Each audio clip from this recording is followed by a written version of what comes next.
कृते तु पद्मनगरम त्रेतायां तु त्रिकंटकम द्वापारे तु जनस्थानम कलौ नासिकमुच्यते.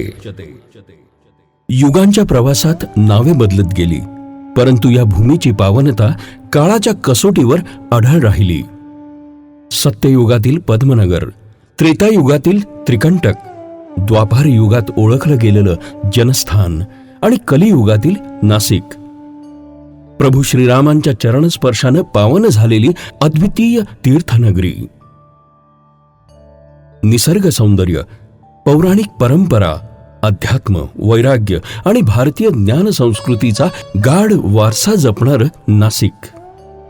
12 वर्षांनी भरणाऱ्या सिंहस्थ कुंभमेळ्यातून अखिल भारतवर्षाला धर्म, साधना आणि आत्मसंस्कृतीची दिशा देणारी तीर्थ पुण्यभू नगरी. शिवशंकराच्या जटेतून आपल्या अखंड प्रवाहाने प्रकट होते ती सरिता केवळ एका नगरीपुरती मर्यादित नसलेली महान जीवनधारा.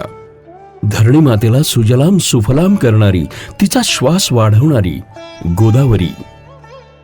तिच्या प्रवाहात महाराष्ट्र, तेलंगणा, आंध्र प्रदेश, छत्तीसगड, ओडिशा असा विस्तीर्ण भारतवर्ष जीवनरसानं तृप्त होतो.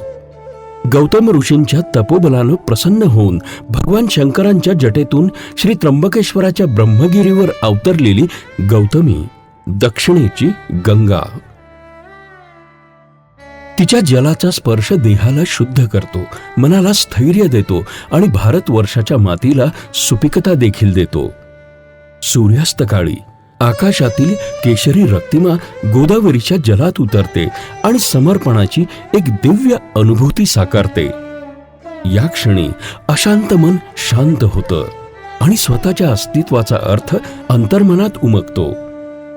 या अनुभूतीस लोकजीवनाशी जोडण्यासाठी, नदीविषयी कृतज्ञता आचरणात आणण्यासाठी नाशिकमध्ये श्री रामतीर्थ गोदावरी समितीच्या वतीने सुरू झाली गोदा आरती. जी नदी भूमी, भाषा, भेद ओळखत नाही, तिची आरती. स्त्री पुरुष, उच्च नीच असा भेद कसा करील? म्हणूनच गोदा आरती सर्व समाजासाठी मुक्त समतेची, संवेदनशीलतेची आणि कृतज्ञतेची अभिव्यक्ती. संध्याकाळ उतरते गोदा पात्रात. दीपांच्या प्रकाशानं नक्षत्रांची प्रतिबिंबे उमटतात. दररोज सायंकालीन गोरज मुहूर्तावर नाशिकमध्ये होणारी गोदा आरती हा केवळ एक विधी नसून पंचमहाभूतांची नातं जोडणारा अनुभवोत्सव आहे. आकाशाखाली उभं राहून जलजीवनाला वंदन, वाऱ्याच्या स्पर्शातून जीवनश्वासाची जाणीव, अग्नीच्या तेजातून ऊर्जेची अनुभूती आणि भूमीवर उभं राहून नतमस्तक होणारा अहंकार. या क्षणी मानवाला उमगतं, आपण निसर्गाचे स्वामी नाही तर निसर्गाचे ऋणी आहोत. गोदामाई नाशिकची जननी आहे, परंतु अखिल भारतवर्षाची पालकमाता देखील आहे. तिच्या काठावर अबालवृद्ध, रंकराव सर्वजण समान, कारण आईच्या दृष्टीत भेद नसतो. आईचं ऋण कधी फेडता येत नाही, परंतु कृतज्ञता व्यक्त करता येते. तीच कृतज्ञता म्हणजे गोदा आरती.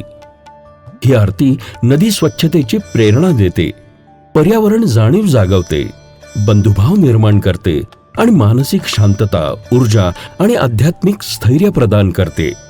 नाशिकमध्ये सुरू झालेला हा गोदा आरतीचा सोहळा आज अखिल भारतवर्षासाठी प्रेरणादायी ठरत आहे. कारण गोदा आरतीचा अनुभव जो घेतो तो केवळ आठवण नव्हे तर अंतःकरणात कोरलेली चिरंतन अनुभूती सोबत घेऊन जातो. हर हर गोदे हर हर गंगे, हर हर गोदे हर हर गंगे.